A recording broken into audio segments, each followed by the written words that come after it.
არც ერთ მთავრობას არ გამომართლებია და ეს გამართლებდა მანდა მაინც. მე ასე ვფიქრობ. ეს სხვაც რომ მოვა კიდე არც იგი გამართლეს მე ასე მჯერას, იმედი გადაწურული. ამ მთავრობამ იმედი გაგვიცრუა, იმედის გაცრუება უკვე ყველაფერს ნიშნავს, ხო იცით? ბოლოს კვდება იმედი.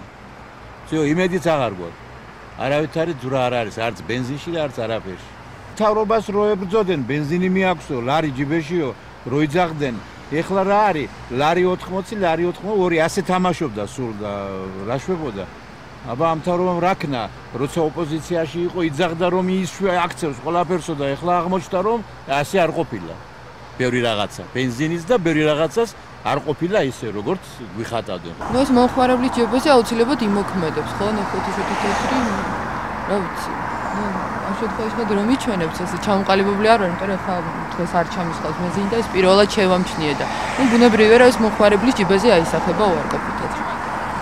იმედი მქონდა რომ შეიცვლებოდა ამ ერთ წელიწადში ბევრი რამე განსაკუთრებით აი საწვავებზე, მაგრამ იგივე ფასებია რაც იყო წინა მთავრობის დროს.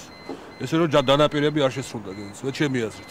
რა თქმა უნდა, უარყოფითი დამოკიდებულება მაქვს და თბილისში და საქართველოში არ უნდა ღირდეს ესეთი ძვირით საწვავი, რა თქმა უნდა. იცოდე ყველაფერი ექსკლუზიურად.